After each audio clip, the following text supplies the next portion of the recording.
നമസ്കാരം. എല്ലാ മാന്യ പ്രേക്ഷകർക്കും നമ്മുടെ ചാനലിൻ്റെ മറ്റൊരു വീഡിയോയിലേക്ക് സ്വാഗതം.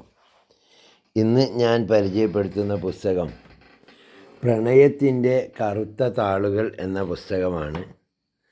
എൻ്റെ ഫോട്ടോ നിങ്ങൾ സ്ക്രീനിൽ കാണുന്നുണ്ടാവും. ഇത് ഞാൻ എഴുതിയൊരു പുസ്തകമാണ്.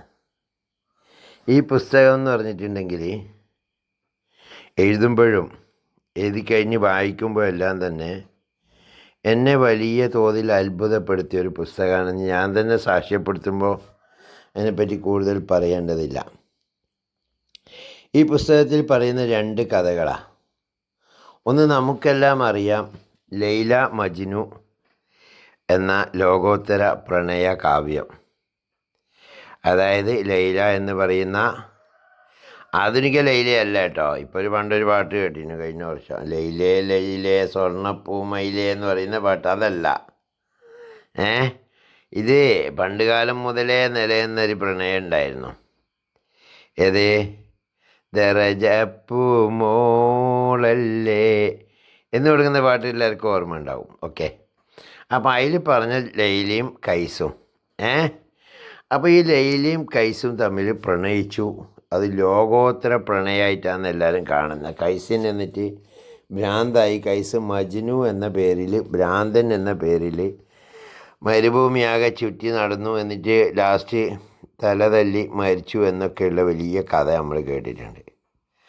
അതിൽ ഈ ലൈലയും കൈസും ഒന്ന് പ്രണയിച്ചിരുന്നെങ്കിൽ കൈസിന് മാത്രം എങ്ങനെ ഭ്രാന്തായി, ലൈലയ്ക്ക് എന്തുകൊണ്ട് ഭ്രാന്തായില്ല എന്നൊരു ചോദ്യം ഇതുവരെ ആരും ചോദിച്ചിട്ടില്ല. ആ ചോദ്യത്തിനുള്ള മറുപടിയുമാണ് ഇതിൻ്റെ ഒന്നാം ഭാഗത്തിൽ സുറുമയിട്ട ചതി എന്ന പേരിൽ അവതരിപ്പിക്കുന്നത്. പിന്നെ രണ്ടാം ഭാഗം ഇതേപോലെ തന്നെ വലിയൊരു പ്രണയത്തിൻ്റെ കഥ തന്നെയാണ്. നമുക്കെല്ലാം അറിയാം, നമ്മുടെ താജ്മഹൽ. ഈ ഇന്ത്യയിൽ 2 വിഭാഗം ആളുകളേ ഉള്ളൂ എന്നാണ് സങ്കല്പം. ഒന്ന് താജ്മഹൽ കണ്ടോലും കാണാത്തോലും. അപ്പോൾ ഈ താജ്മഹലിനെ പറ്റി നമുക്കൊരു വിശ്വാസമുണ്ട്, അല്ലെ? നമുക്കെല്ലാം അറിയാം, നമ്മളൊക്കെ പറഞ്ഞു കേട്ടത്. ഷാജഹാൻ ചക്രവർത്തി എന്ന മുഗൾ രാജാവ് അദ്ദേഹത്തിൻ്റെ ഭാര്യ മുംതാസിനെ വല്ലാതെ പ്രണയിച്ചിരുന്നു. അവർ മരിച്ചുപോയി. 14ാമത്തെ പ്രസവത്തോടു കൂടിയിട്ട് അവർ മരിച്ചുപോയി.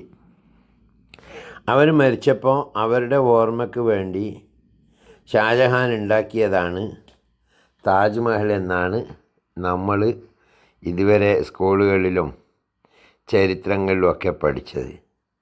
പക്ഷേ അവിടെയും തിരിച്ചൊരു ചോദ്യമുണ്ട്. ഷാജഹാൻ ചക്രവർത്തി മുംതാസിനെ സ്നേഹിച്ചിരുന്നു. പക്ഷേ മുംതാസിന് ഷാജഹാനോട് തിരിച്ച് സ്നേഹം ഉണ്ടായിരുന്നു. ആ ചോദ്യം വരാൻ ഒരുപാട് കാര്യങ്ങളുണ്ട്. ഒരുപാട് തെളിവുകൾ, ചരിത്രപരമായിട്ടുള്ള രേഖകളുണ്ട്. ഷാജഹാൻ മുംതാസിനെ സ്നേഹിച്ചിരുന്നു, പക്ഷേ മുംതാസ് ഷാജഹാനെ സ്നേഹിച്ചിരുന്നോ എന്ന ചോദ്യം. കാരണം ഇതേ മുംതാസിൻ്റെ ഒരു മകനായിരുന്നു ഔറംഗസീബ് ചക്രവർത്തി. ഈ ഔറംഗസീബ് ചക്രവർത്തി ഷാജഹാൻ ചക്രവർത്തിയെ വയസ്സാം കാലത്ത് ഉപ്പയായ ഷാജഹാനെ ജയിലിലടക്കുകയാണ്. അപ്പോൾ ഒരു ഉപ്പാനെ മോൻ പിടിച്ച് ജയിലിലടക്കണമെങ്കിൽ ആ ഉമ്മ എന്തൊക്കെയായിരിക്കും ആ മോൻ്റെ മനസ്സിൽ കുത്തിവെച്ച വിഷമെന്ന് നമ്മൾ ഓർക്കണം. ഒരു ഉമ്മ ഏറ്റവും നല്ല രീതിയിൽ ഉപ്പാനെ ബഹുമാനിക്കാൻ പഠിപ്പിച്ചുകൊണ്ട് പോറ്റിയിട്ടുണ്ടെങ്കിൽ, ഉപ്പ എത്തേര കൊള്ളരുതാത്തവനാണെങ്കിലും ആ മകൻ്റെ ഹീറോ ഉപ്പ തന്നെയായിരിക്കും എന്നുള്ള കാര്യം സംശയമില്ലല്ലോ. പിന്നെ എന്തുകൊണ്ടാണ് ഔറംഗസീബ് ചക്രവർത്തി ഷാജഹാനെ ജയിലിലടച്ചത് എന്ന ചോദ്യം താജ്മഹലിൻ്റെ വെണ്ണക്കൽ ശില്പത്തിൻ്റെ അടിയിൽ എന്തോ കറുത്തിരുണ്ട് കിടക്കുന്നു എന്ന ഒരു സന്ദേശം ഒരു എഴുത്തുകാരനെ സംബന്ധിച്ചിടത്തോളം വലിയ തോതിൽ സ്വാധീനിക്കും എന്ന കാര്യത്തിൽ സംശയമില്ല.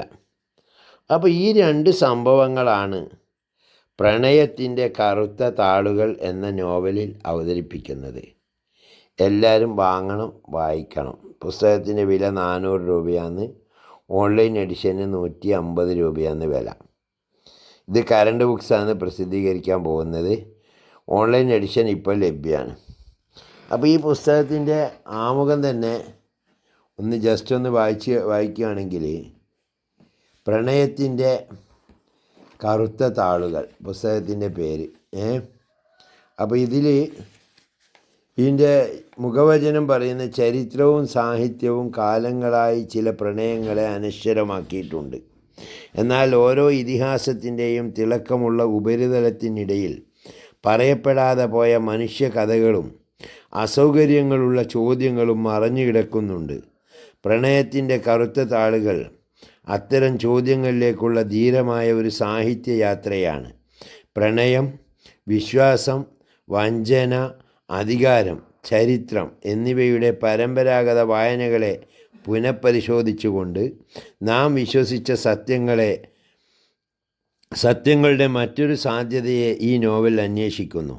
ഭാവനയും ചരിത്രബോധവും ചിന്തോദ്ദീപകവുമായ ആഖ്യാന ശൈലിയിലും സമന്വയിക്കുന്ന ഈ കൃതി പ്രണയത്തിൻ്റെ മഹത്വം മാത്രമല്ല, അതിൻ്റെ മറഞ്ഞു കിടക്കുന്ന നിഴലുകളും വായനക്കാരൻ്റെ മുന്നിൽ തുറന്നിടുന്നു. സമകാലിക മലയാള നോവൽ സാഹിത്യത്തിൽ വ്യത്യസ്തമായ ഒരു വായനാനുഭവം സമ്മാനിക്കുന്ന ഈ കൃതി അഭിമാനപൂർവ്വം മലയാള വായനക്കാർക്ക് സമർപ്പിക്കുന്നു എന്നാണ് ഇതിൻ്റെ പ്രസാധകർ തന്നെ പറയുന്നത്. അപ്പോൾ അങ്ങനെയുള്ള ഒരു പുസ്തകമാണ് ഈ വീഡിയോയിൽ നാം പരിചയപ്പെടുന്നത്. മറ്റൊരു പുസ്തകത്തെ മറ്റൊരു വീഡിയോയിൽ വീണ്ടും പരിചയപ്പെടാം. നന്ദി, നമസ്കാരം.